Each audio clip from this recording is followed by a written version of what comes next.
right, I'm back. And today I'm going to show you guys how I like to make my miniature buttermilk biscuits because my God, today. Whipping up all of your favorite recipes. Simply Food. You should know by now that you're in for a treat. Simply Food. There's no other channel where you'd rather be. Simply Food. Seafood, pasta, cakes, and pies. Sing and laugh and even cry. Like and share and hit subscribe. Simply Food by TY. All right, y'all, so let's go over the ingredients. So you're going to need all-purpose flour, Duke's mayonnaise, buttermilk, all vegetable Crisco shortening, baking soda, baking powder, some sea salt, and then I like to use Kerrygold butter. This is the salted. You see that? You see that? You see that? Don't ask me for no damn ingredient list. Okay, so the first thing you've got to understand when you want to make a fantastic biscuit, that is make sure that all of the ingredients stay nice and cold. So the first thing we want to do is actually go on ahead and shave down our butter.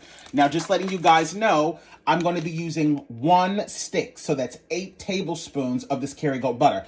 This butter is frozen, which is also going to make it a lot easier for me to grate this down. So I'm going to go on ahead and begin grating this down. And then as soon as I'm done grating this down, I'm going to place this back in the freezer until I'm ready to use it. Remember, everything in this recipe you want to stay nice and cold. That buttermilk, the mayonnaise, everything. So now we're going to begin adding in our dry ingredients. You're going to need 2.5 cups of an all-purpose flour. Now, if you guys are new to my channel, then you might not know this, but anytime I'm making bread or biscuits, croissants, anything like that, I'm always going to use a Bob's Red Mill flour, or if you can get your hands on White Lily flour, use that. You want to use a really nice high-quality flour. We're going to go in with 1.5 teaspoons of the fine sea salt. Do not use table salt. 2 teaspoons of baking powder and 1/4 of a teaspoon of baking soda.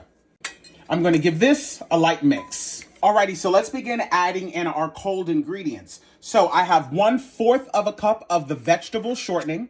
Add that directly in. Add in all of that shaved butter. If you have some big chunks in there, that's totally fine.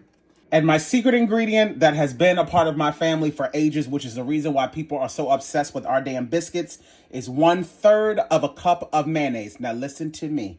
Do not ask me if you can use Miracle Whip. And if you say, well, I don't like mayonnaise, I don't know what to tell you, okay? If you don't add the mayonnaise in there, it ain't gonna taste right. So just do what I tell you. 1/3 of a cup. And if you can, use a good mayonnaise. Don't use no cheap mayonnaise. And so now, either with a pastry cutter, the tips of your fingers, or a fork, you're going to start to incorporate all of this into the flour. Now, if you're going to start to work with your hands, which I will be momentarily, make sure that you are only using the tips of your fingers. Primarily because if you start to use the palms of your hand, you're going to create a lot of heat in the bowl and you're going to start melting the butter, and we do not want that. What we're doing right now is making sure that we are breaking up all of that butter into all of this flour. This is how you end up with a nice, flaky, buttery biscuit. So really take your time and really incorporate all of that butter into this flour mixture. Now, once I'm done doing this, I'm actually going to place this back in the refrigerator, covered up for 1 hour. I want that butter to get nice and cold all over again. And you'll be able to tell when you can stop doing this step because all of the ingredients will be combined like this and it'll no longer look just like loose flour. So once you do this, you can go on ahead and stop. You don't want to overwork it or anything like that. So now I'm going to place this in the refrigerator, like I said, covered up, and I'm going to set a timer for 1 hour. All right, you guys, so if you've been following my channel, you know that just the other day I showed you guys how to make homemade butter.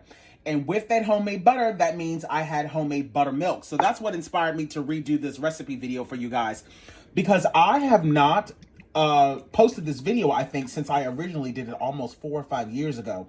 And I was not about to let all of this delicious fresh buttermilk go to waste.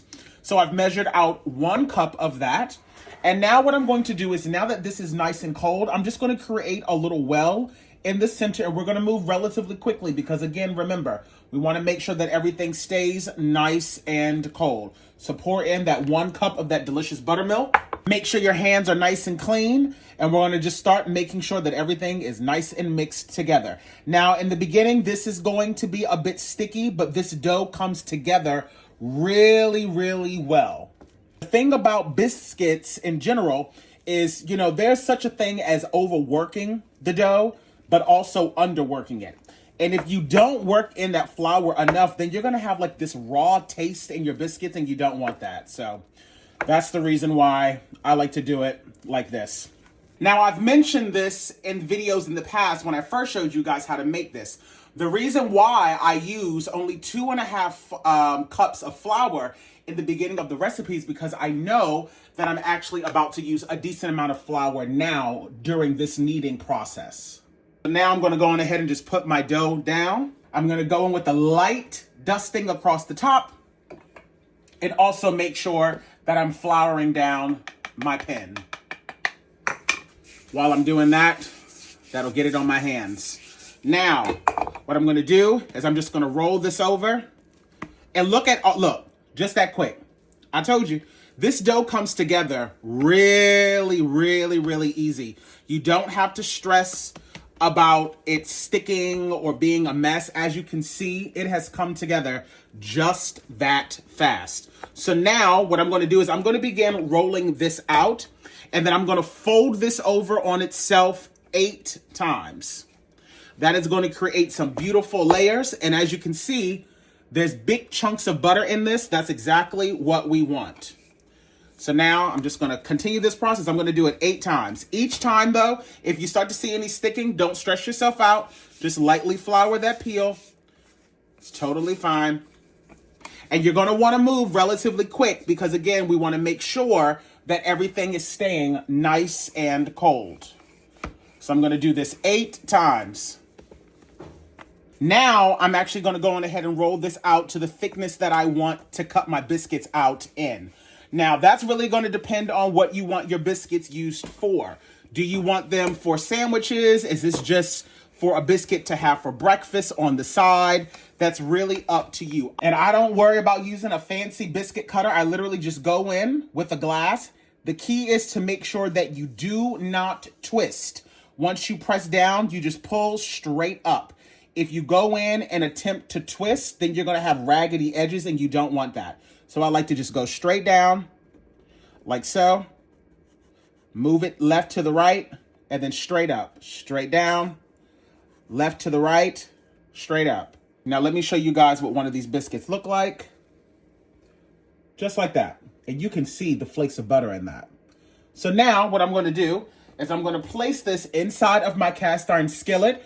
I'm not going to add any butter or anything to this because my cast iron skillet is already seasoned with a little bit of oil. So I don't want to add it any more to that. I'm going to repeat this process, and then I'll show you how many biscuits we got in once I'm done.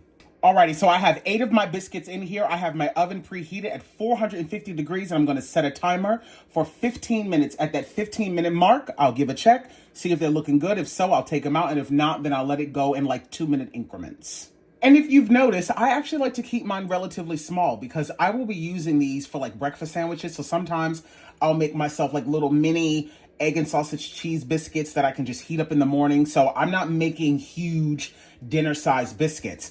I already have the first 7 in the oven, and as you can see, I was able to make 8 more miniature ones. So once those other ones come out, then I'll go on ahead and put these in. And so now that my biscuits are all done, I'm going to sit them on a rack so that they don't dry out. And again, I like to make mine nice and small because I use these for like sausage, egg, and cheese, like little sliders in the morning. Now, if I wanted to use this for like dinner, like something sausage gravy, you know, something along those lines, then I would have cut these a whole hell of a lot thicker.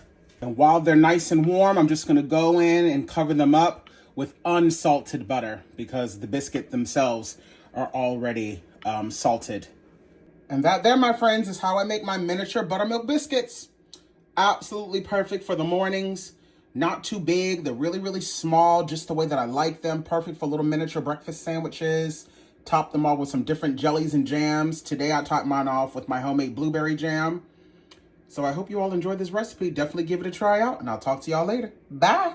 Playing in the kitchen. Simply Food by TY. We hope that you enjoyed it. Simply Food by TY.